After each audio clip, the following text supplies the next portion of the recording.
Good evening, everyone. We'll start our session today. It's already 6:10.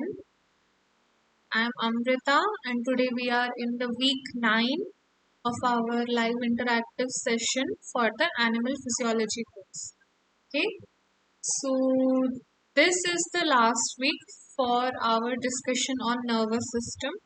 Last time I said that was the last week, but no, this is the last week. From and today we will be discussing some more interesting questions. And I am hoping that everyone has attended the lectures of week 9 so that you all can uh, answer the questions correctly, right? All the questions are from the uh, course being taught, and I hope everyone will think wisely about the questions and answer it correctly. Okay, so we'll start, and you all know the rules. It's the same.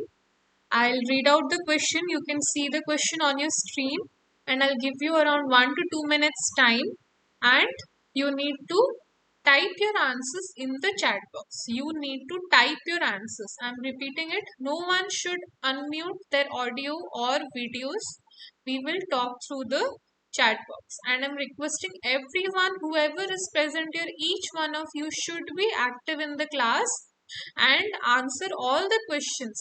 At least try to answer all the questions. Even if you don't know the correct answer, it's not a problem.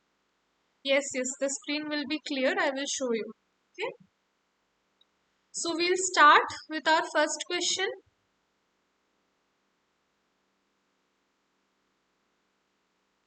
Is the screen clear now? And is my audio clear? Are you able to listen properly? I need a confirmation once before starting with the first question. Is the screen clear now? Okay, okay, great. So we'll start with the first question. Be ready, okay? So the first question is, which of these is not part of the eye? Which of these is not a part of the eye? Iris, cornea, hair cells, or ciliary muscles? Okay, this is a very easy question. Your time starts now. And I need answers from everybody. Please try to be attentive and active in the class and answer all the questions. And yes, keep noting down your answers, like correct answers and wrong answers. We'll discuss at the last what is your score out of 10. Okay? Which of these is not a part of the eye? Obviously, if you have attended the last class, I think everyone can give the correct answer to this question, right? We have already discussed about one option in the previous session, right?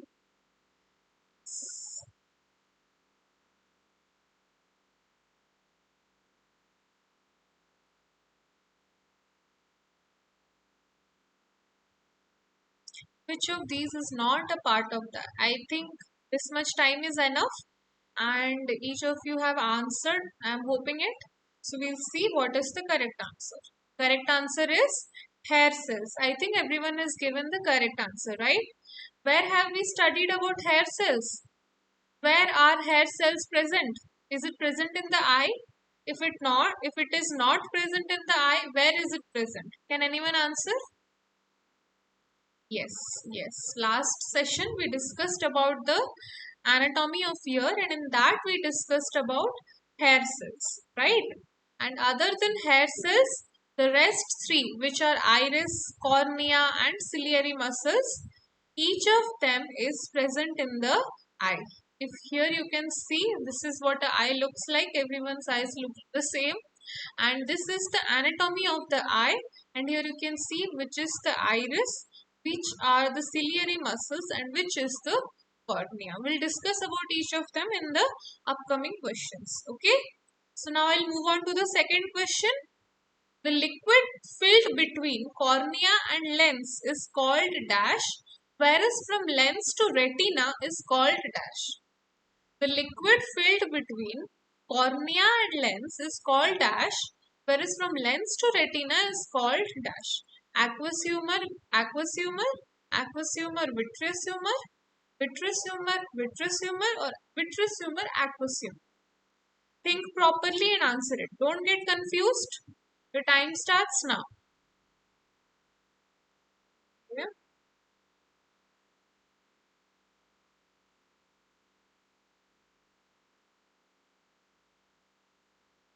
Obviously, it can't be the same option. So, if you try the elimination method, obviously option A and C are not correct, right?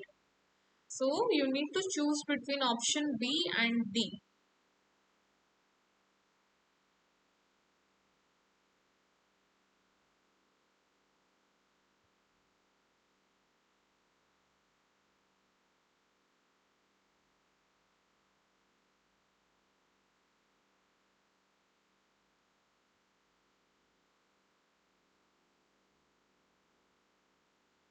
The liquid filled between cornea and lens is called.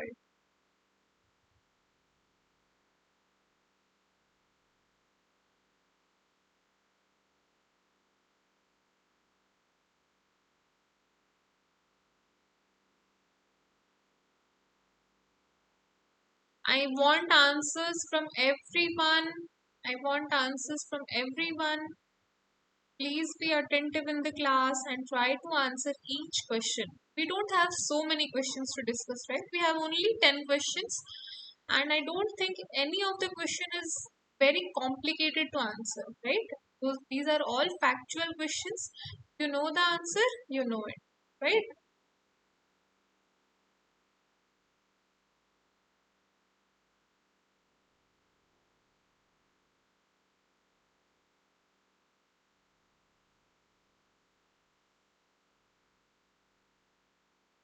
Is everyone done? Should we discuss what is the correct answer? Okay, let's see what is the correct answer. Correct answer is B. The liquid filled between cornea and lens is called the aqueous humor, whereas from the lens to retina, the liquid filled between the between lens and retina is called the vitreous humor. Right? So we'll see how. Here you can see the vitreous chamber as well as the aqueous chamber. Here you can see the aqueous chamber that is between the cornea, that is near the cornea. You can see here the vitreous chamber is in the near the retina, right? That is what we saw in the options, right? Here you can see, if you want to, so both are jelly like material present in the eye. So aqueous humor is present behind the cornea and it supplies nutrients to the cornea and bends light and shape, bends the light which is entering into our eye, right? And the vitreous humor has also a similar function, that is it bends the light and gives the eye a structure. As you can see, it is a very large portion of the eye. This liquid is a very large portion of the eye. It gives structure to the eye. It is the filling of the eye, right? The vitreous chamber or the vitreous humor, right? Okay, this was a very simple question. We'll move on to the next question. During eye donations, what is removed from the eye for transplantations? During eye donations, what is removed from the eye for transplantations? The whole eye, retina, lens, or cornea? Okay, your time starts now. Start answering.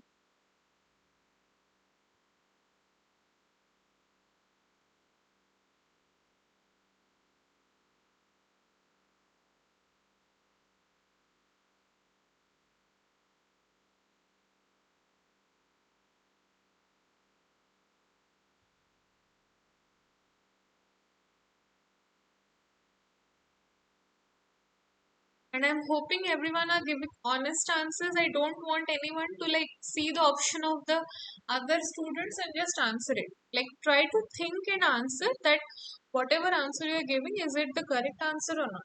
Right? That way only you can improve.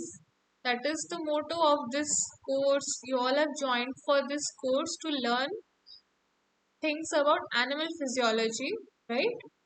And here we are discussing the questions for all of you to practice. to revise the lectures which have already been taught.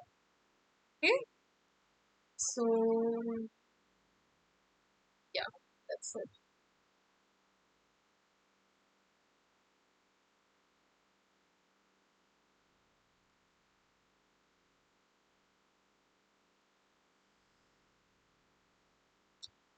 Is everyone done? Should we see what is the correct answer? So, okay. Whoever are not answering, I'm requesting again, write down in the chat box whatever you feel is the right answer. Write down in the chat box. There is nothing to worry if it is a wrong answer, because ultimately we are discussing the correct answer and you will know the correct answer, right?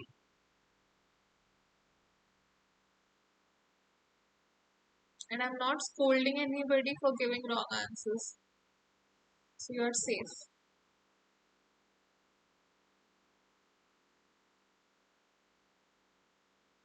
Okay, I guess everyone is done. We'll see what is the correct answer. Correct answer is cornea. Great. I think everyone has given the correct answer, right?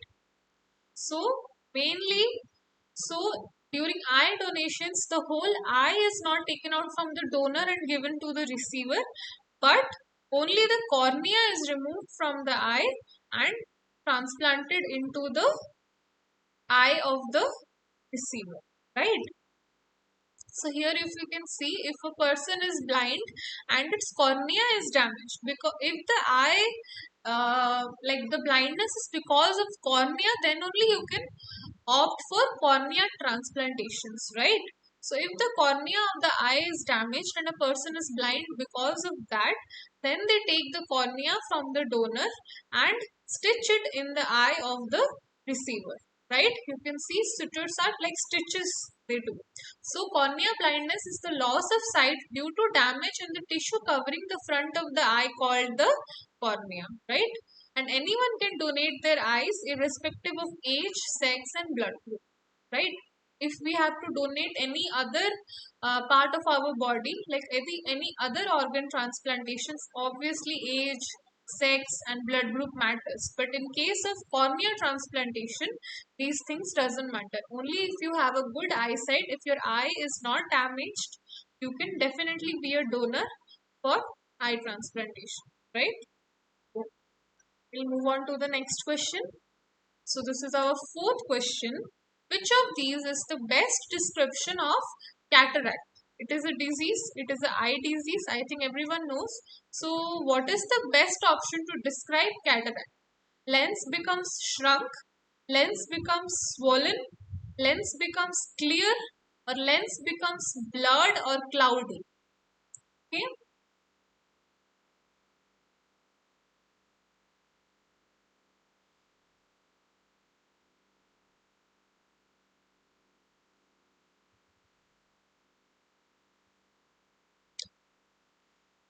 In like current scenario, most of the people are wearing spectacles, including me. Everyone has problem in their eyesight, right? And yes, cataract is a kind of disease. Like eyesight problem is not a kind of disease, but yes, it is a condition. I think all of you must be knowing about myopia and yeah,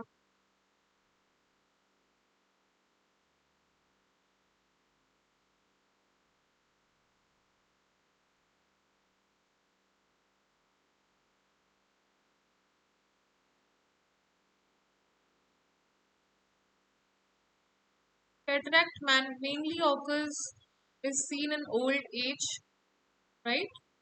And yes, I is everyone done with the answer? Should we see what is the correct answer? I guess everyone is answering. I can see answers, but I obviously can't count how many answers are here. So I can only hope that everyone is giving the answer. Which of these is the best description of cataract?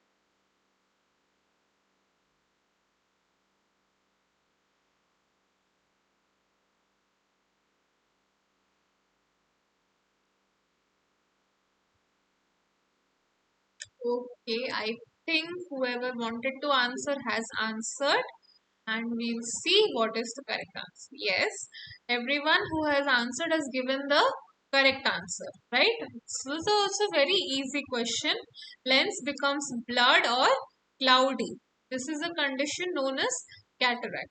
We'll see how cataract looks like. Here you can see the eyes of a old man, and you can see the difference between a good eye and a cataract eye. You can see here how his eye has become, there is a layer on above the lens which forms like a cloudy layer above our lens. That is a condition called as cataract. A cataract is a clouding of the normally clear lens of the eye. Here you can see the clear lens, whereas in this condition the lens has become cloudy. For people who have cataract, seeing through that cloudy lens is a bit like looking through a frosty or fogged up window, right? Like how we are able to see when fog is there in winter season, the cloudiness, that kind of situation happens if you have cataract. That kind of situation occurs, that kind of vision happens when old age people normally get affected by cataract. This cloudy lens normally happens in people with old age. Clouded vision caused by cataracts can make it more difficult to read, drive a car, or see the expression on a friend's face, right? These are some of the situations that can happen if you have a clouded vision, right?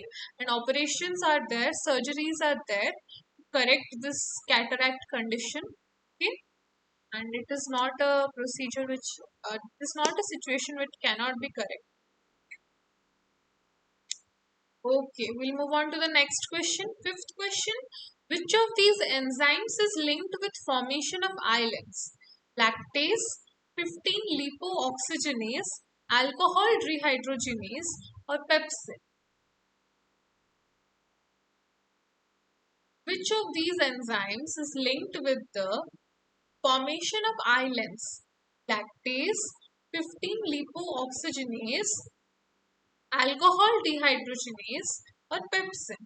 Your time starts now. Start answering.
Okay, everyone is saying option B, but I also want to know if B is the correct answer.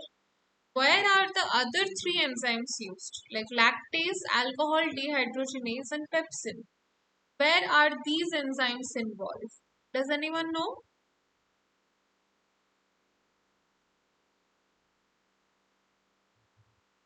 Like, you don't need to give me a detailed answer. A broad answer is okay. Like, in which system? Digestive system, circulatory system, excretory system? In which system? Obviously, these three are not involved in the nervous system.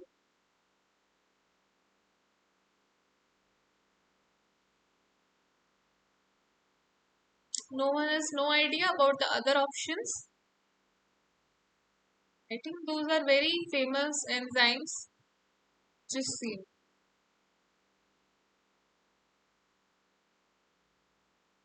I'm asking the rest three options, lactase, alcohol dehydrogenase, and pepsin, are involved in which system?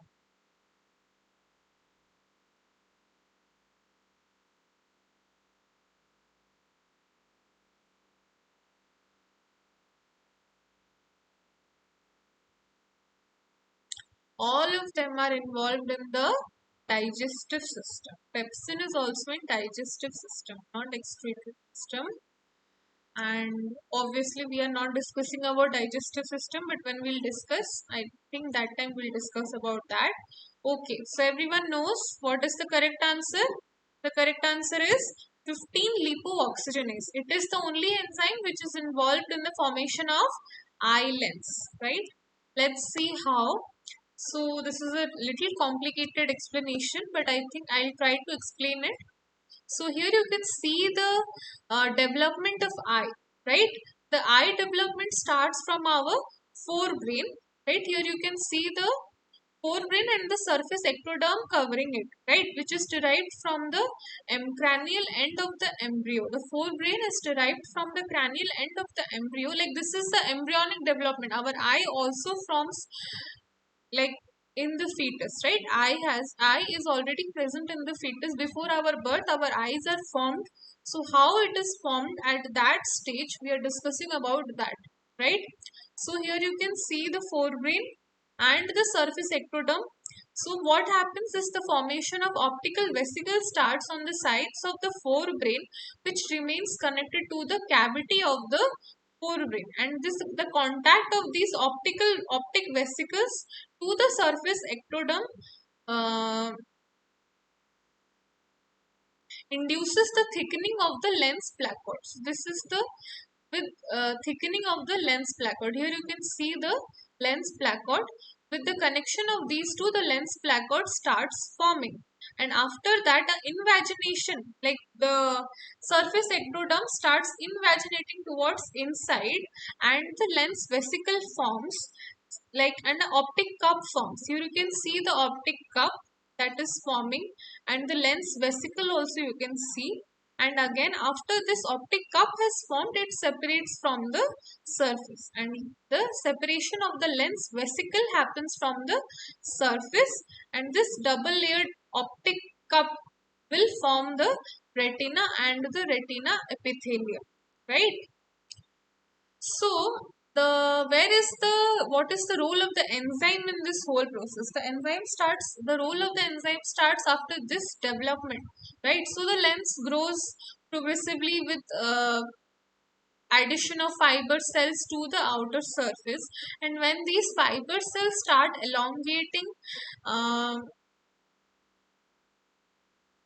they form these junctions at the apical and basal ends and detach from the posterior capsule. So after they detach from this capsule, the fiber cells get buried deeper within the lens and form these young fiber cells, and soon after they detach from this posterior capsule, fiber cells suddenly degrade all the membrane bound organelles present in the cells, that is the mitochondria, the endoplasmic reticulum and the nuclei.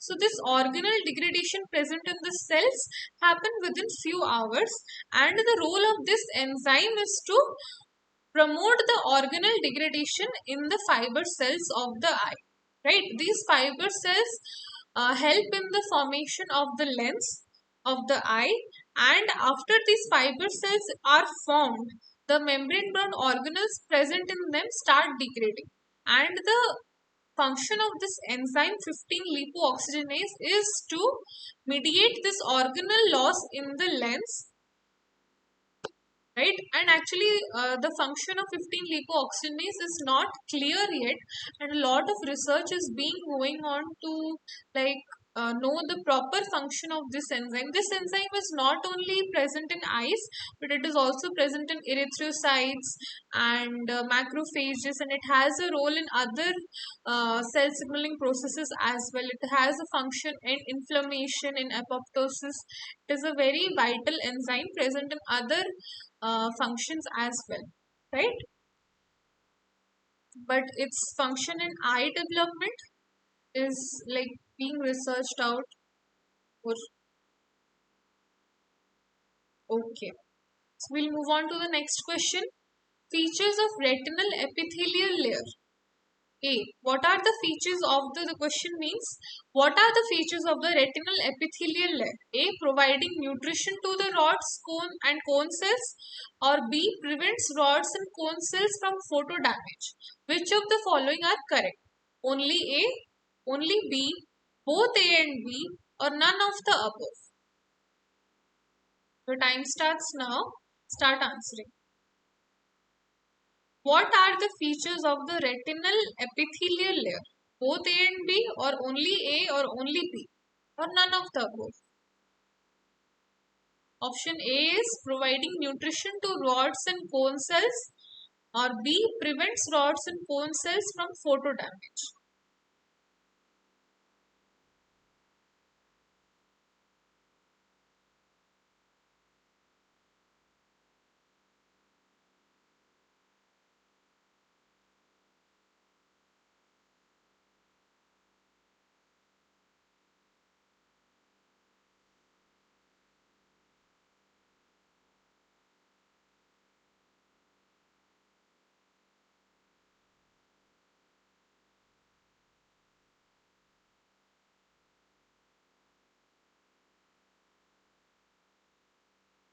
Whoever is raising a hand, please type your query in the chat box. I am seeing.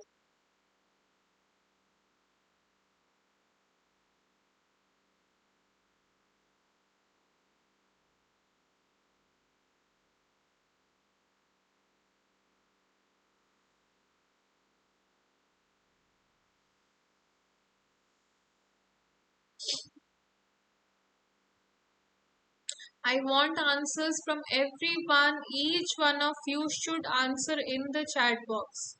Right? So please be active, be attentive.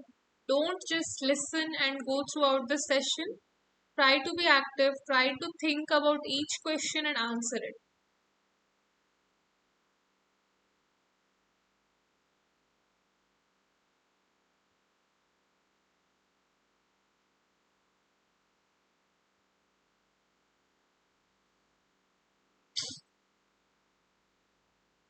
Okay, I guess whoever has wanted to answer. Okay, okay. People are still answering. I'll wait for one more minute.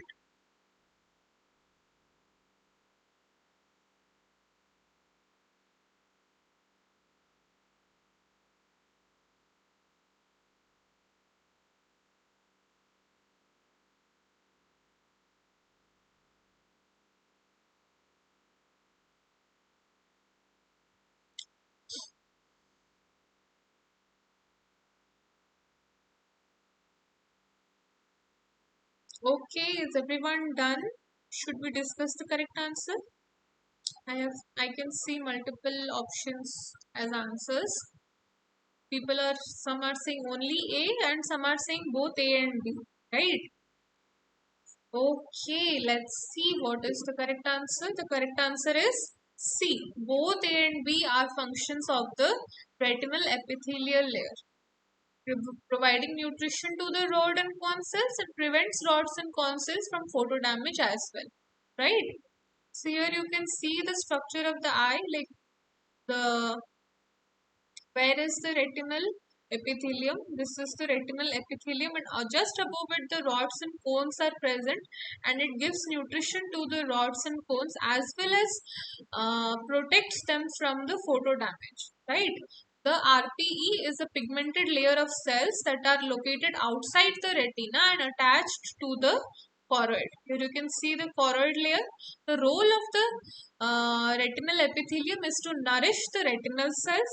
Obviously, it does this by bringing nutrients to the nearby photoreceptor cells and carrying waste products away from the cells and into the choroid. So it uh, not only brings nutrients to the photoreceptor cells that are the rods and cones, but also carries away the waste products from the cells into the choroid, right? And as well as it prevents damage from buildup of the waste materials, also prevents them from the light damage or the photo damage, right? Okay. Move on to the next question. Rods and cone cells are electrically inactive or electrically active? This is a very easy question, a short question as well. Rods and cone cells are electrically inactive or electrically active? So only two options are there, either A or B.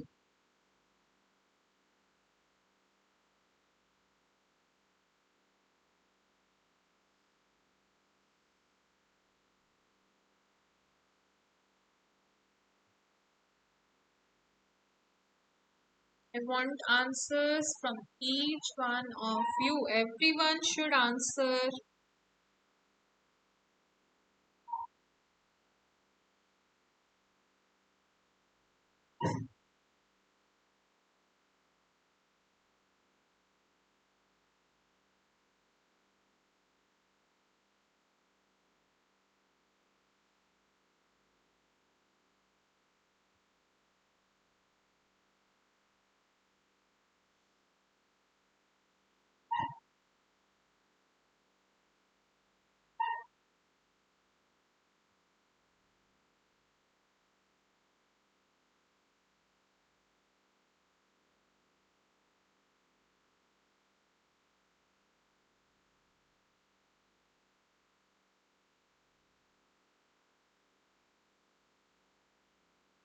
Done? Everyone is done answering? Has everyone answered?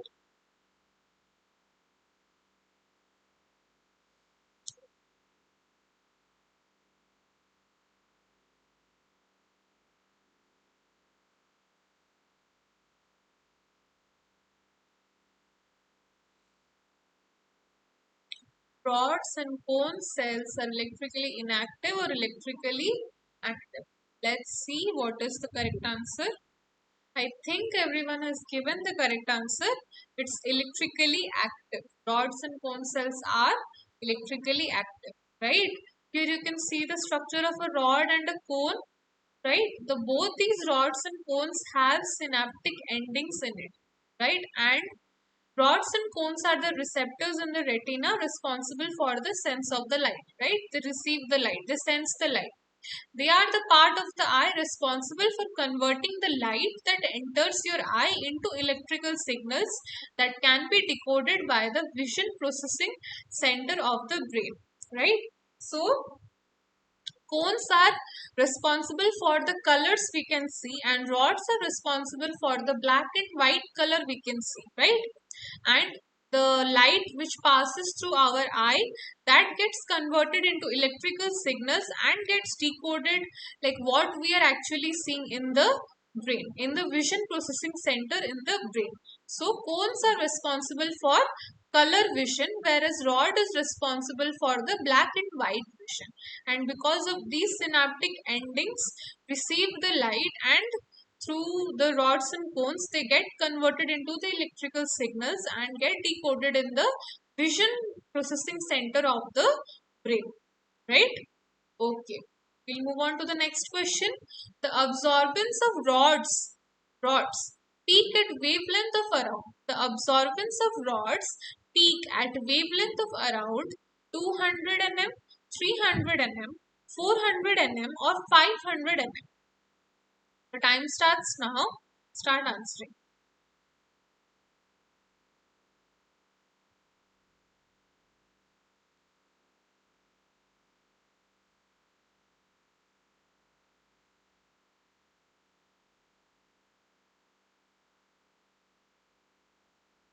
Like the brain receives the electrical signals, right? And then it processes that, okay, this is red color or yellow color. Like whatever the electrical signals come, reach our brain, that is functioned in the brain.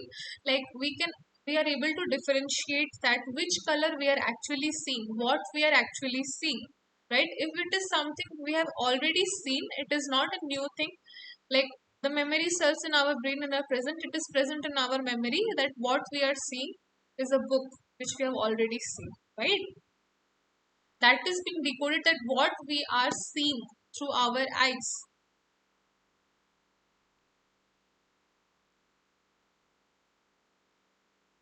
500 nm or 400? Okay, some are saying C.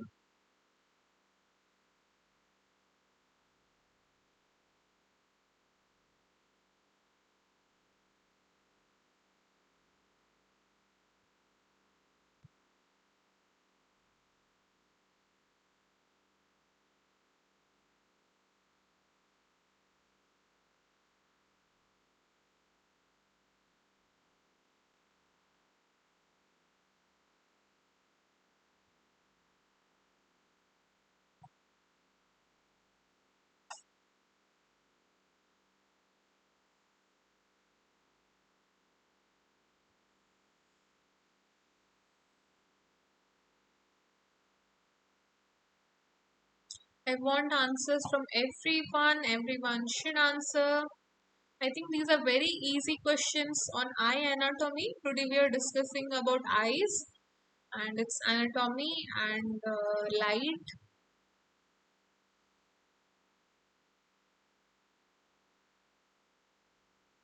Done? Is everyone done answering? Should we discuss what is the correct answer? Okay, someone said D. Okay, good. Let's see which is the correct answer. 400 nm or 500 nm? The absorbance of rods peak at wavelength of around D. 500 nm is the correct answer. We'll see how. Here you can see actually it is 498 nm, but here you can see the peak is around at 498 nm. Yes, if you see the range, it is 400 to 500. It starts from 400, but the peak is at 500 nm, approximately 500 nm. Right? These are the absorbance peaks of all cones as well as rods. Right? Because cone absorbs the light, the color light. You can see the blue cones absorbance, green cones absorbance, and red cones absorbance, whereas rods are only sensible to the black and white light, and the range is from 400 to 500, but the peak is at 498 or approximately 500. So the correct answer is 500. Okay. Next question. Which of these lights mostly lie in the wavelength region of 400 to 700 nm? Which of these lights mostly lie in the wavelength region of 400 to 700 nm? Ultraviolet, visible, far red, none of the above. Okay, your time starts now. Start answering. This is a very common sense question. If you even think of the previous answer, I think you can answer this question, right?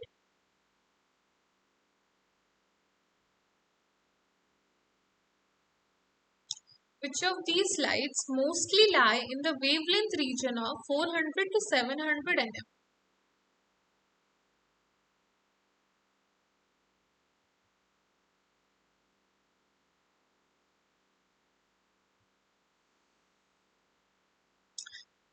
Only two people have answered till now.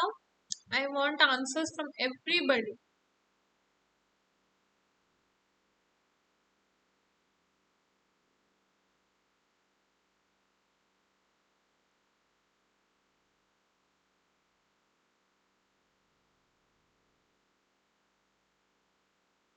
People who are unable to give the correct answers, they should go back and watch the lessons again, right? Get clear with your concepts. Obviously, this 1 hour interactive session, I'm not sure how much you are getting clear with the explanations, but yes, if you are giving any wrong answer, should definitely go back and watch the classes in detail, right?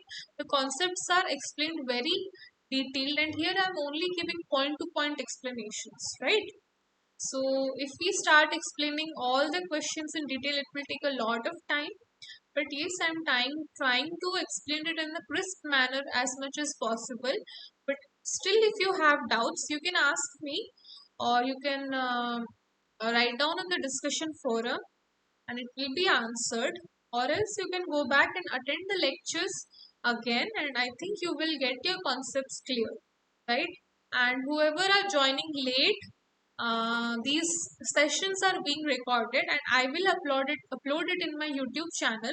So if you have missed any of the sessions previously, you can go and watch the classes in the YouTube channel. Right? I think I have given the YouTube link to everyone previously. And these PowerPoint presentations also I think are available in the NPTEL website, the Google Drive folder. You can get access to it. Right?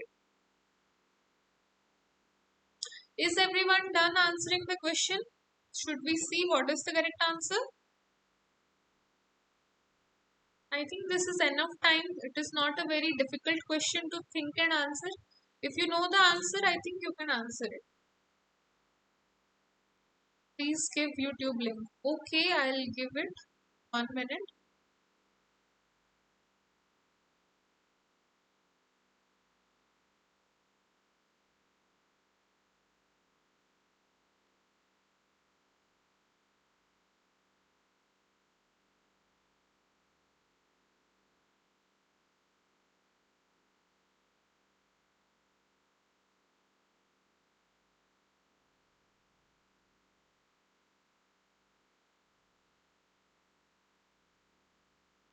Sorry. So I am giving the folder link, Google Drive folder link, as well as the YouTube link of the last week. From there, you can go to, you can access all the other links as well, all the other classes as well. Okay. Okay, so we'll see what is the correct answer. It is enough time for all of you to answer it. Correct answer is visible light. Obviously, it is visible light. Otherwise, how it will, like how the rods and cones are sensing it, right? Our eyes can only sense the visible light. Ultraviolet light is harmful for our eyes, right? The only the visible light is absorbed through our eyes, right? And it and yes, previously we discussed in the previous question we discussed, right? For rods and cones, the range you could see it is 400 and 400 for the rods, but it goes till 700 mm for the cones. Right here you can see 400 to 700. This is the visible light range, right? So here if you see correctly, like here you can see the visible light in the electromagnetic spectrum, the wavelength range is 400 to 700 nm, right? Okay. We'll move on to our last question. This is the last question of our session. The resting membrane potential of photoreceptors is around minus 80 millivolts, plus 80 millivolts, minus 40 millivolts, or plus 40 millivolts. We have already discussed about the membrane potential in neurons, but here we are talking about photoreceptors in the eye. And what is the resting membrane potential for the photoreceptors is your question. Okay, start answering.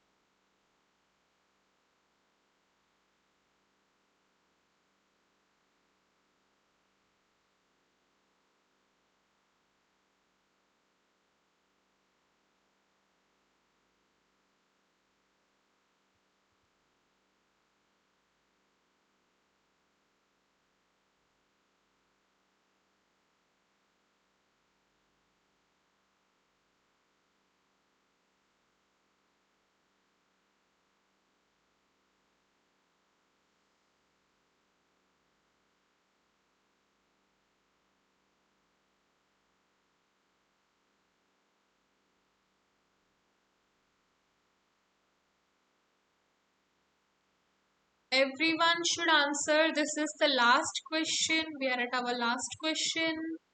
And yes, I need answers from everybody. And think properly and answer it. Okay, I also want to know what is the resting membrane potential of a neuronal cell? We have already discussed in the previous sessions. Does anyone remember? What is the resting membrane potential of a neuronal cell? Yes, Arshi, good, very good. It is minus 70 millivolts.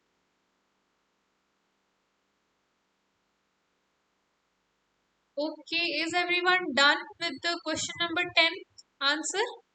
Everyone has answered. Should we see what is the correct answer? Correct answer is minus 40. A little more than the neuronal cell resting membrane potential. Okay. It is little more depolarized than the resting membrane potential. So here you can see two conditions, in dark conditions and in light conditions. The rods, the photoreceptor membrane potential in the rods and cones. The rods. Okay. So rods contain As similarly to the neuronal cells, rods also contain these potassium leaky channels which tend to stabilize the membrane potential at the reverse potential for K plus, that is minus 70 in the neuronal cells. So in the absence of the light, what happens? These sodium channels are open. Right here you can see the sodium channels are open, establishing an inward current that depolarizes the membrane. Right. So the resting membrane potential of a rod photoreceptor is typically minus 40 millivolts. Here you can see the graph. The rod membrane potential is resting membrane potential is minus 40 millivolts. So when light is present, photons activate the phototransduction cascade, leading to the closure of this sodium channels. Right? When light is present, you can see these are the sodium channels. It was open here in the dark condition, whereas in the light conditions, these sodium channels get closed, leading to the hyperpolarization of the membrane and decrease. Here you can see the decrease in the release of the excitatory neurotransmitter. There is a decrease in the membrane potential. Right? Okay. With this, we are at the end of our session. We have discussed the whole 10 questions, and now I want to know your scores. I think some of you have answered all the questions correctly. What is your score out of 10? Write down in the chat box. There is no need to hesitate. We are all here to learn something new with each coming session. And whatever your score is, I will appreciate it. Write down what is your score from 10. No one wants to answer? Okay, 8 on 10, 9 on 10. Very good, very good. Anyone else who wants to say your score? Only two people? Rest all are not confident enough to discuss their scores.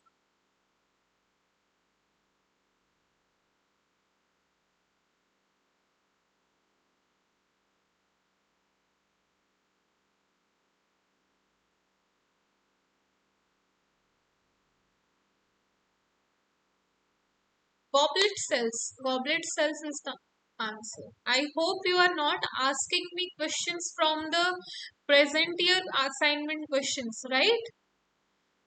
Please don't do that. I hope this is not a question of the present year assignment. But I've already said the answer is goblet cells. Goblet cells are not present in the human eye. It is a part of the digestive system, I think. Goblet cells are present in the digestive system. Yes. Okay, is there anyone who has got 10 on 10? Okay, nice, very nice. 9 or 8 is also a very good score. And whoever are not saying, not sharing the scores, I don't know what is the reason, but there is nothing to be ashamed of. We are all here to learn, and if you have participated, you are good enough, right? Okay, we'll end this session here. We'll meet again next Tuesday. At the same time, please everyone try to be on time so that we can start exactly at 6 o'clock. Or every time we are starting at around 6:10 or 6:15. Okay, everyone try to be on time and we'll meet again next Tuesday. Good. Uh, Bye.